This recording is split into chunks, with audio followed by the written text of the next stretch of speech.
Hey friends, this is Gina again with Hope and Cope.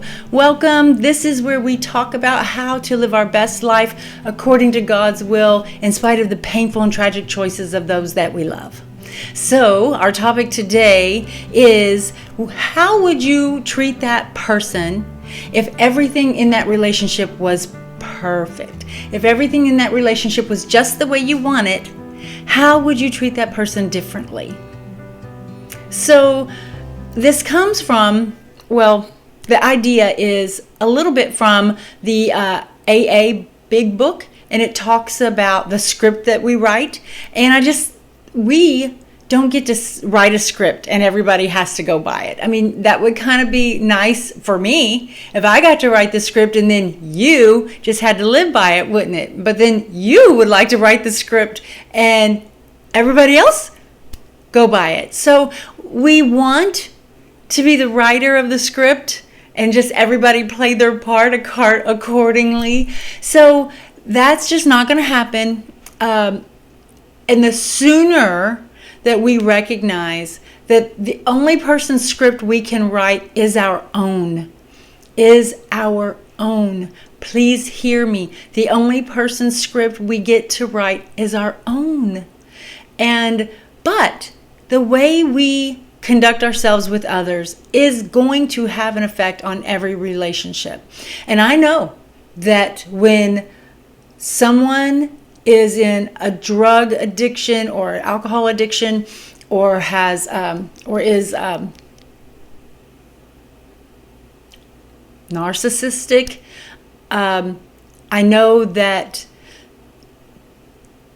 we are very, very hurt by their behaviors and that by their choices. I know that is hard on us, but the way we talk to them, the way we treat them does still have consequences.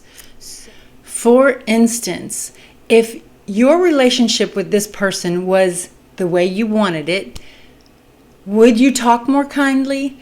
So my example is, this happened to me this morning. So I'm like, we aren't careful enough about the way we speak, and our words do have consequences. So this morning I went downstairs, was getting ready to say something to my hubby, and I was going to preface it with, I know you don't care, or I know you hadn't thought about it. But why would I? Why would I start my sentence with, well, I know you don't care, but I wanted you to know, blah, blah, blah. That is the way I felt. I felt like he didn't care. I had told him something yesterday. Okay, so I had an eye injury yesterday, and I told him I had the eye injury, but he didn't ask me how I hurt my eye. So I was a little bit yesterday like, he didn't even ask me what I did to hurt my eye. He just knows I can't get my contacts in. So then today I was able to get my contact in, and I was like, okay, I'm going to tell him. And then I was starting to say, well, I know you don't care, or I know you didn't ask. I know you're not interested, but my eye is better today and I'm able to get my contact in without it hurting.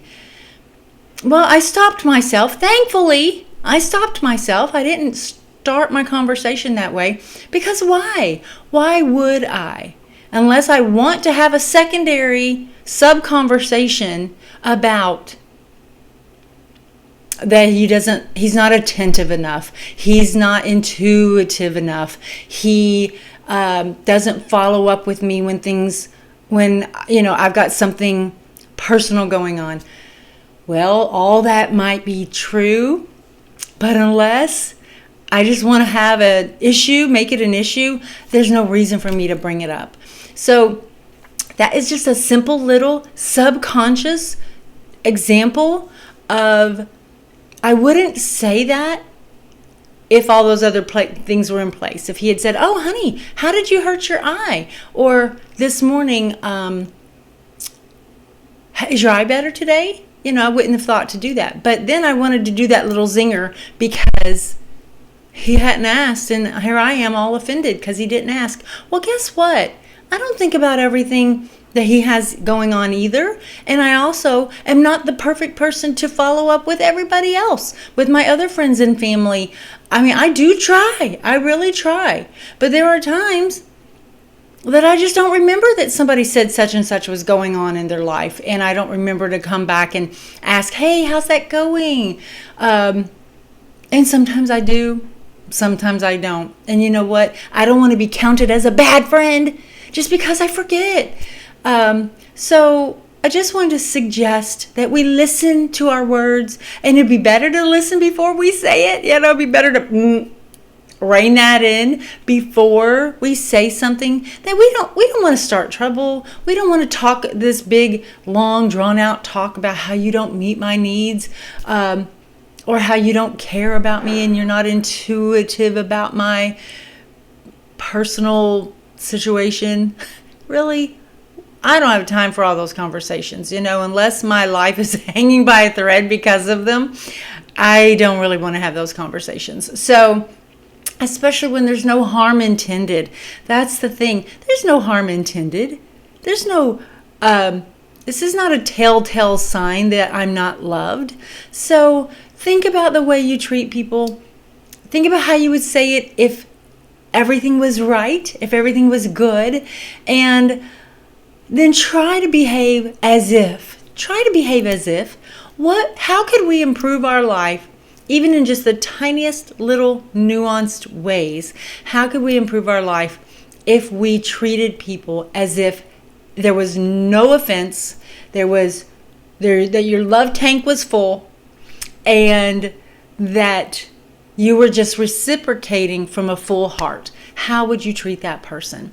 And then go do it. And see. Just see if it doesn't make matters better.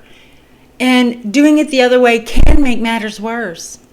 It just can. And then we're like, well, I don't know why things have gotten worse. Well, maybe we just need to listen to ourselves.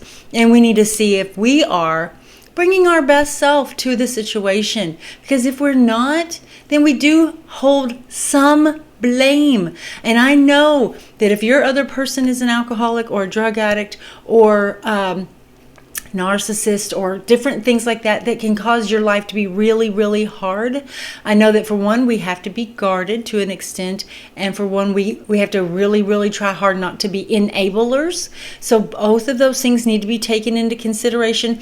But beyond those things, if we bring our best self to that relationship, then it very well could encourage that person the next time to bring their best self. So I hope that this helps you. I hope that you get a little insight into yourself and maybe how you may be, I'm not accusing anybody, how you may be withholding some of your best self from your relationships, and that if you could change that, how that could improve the quality of that relationship, and then the quality of your own life, right? And that's what this channel is about. So if this was helpful, please like it. Please share it. If you think someone else would benefit from this video, please share it. Please know I'm always praying for you. And until next time, God bless.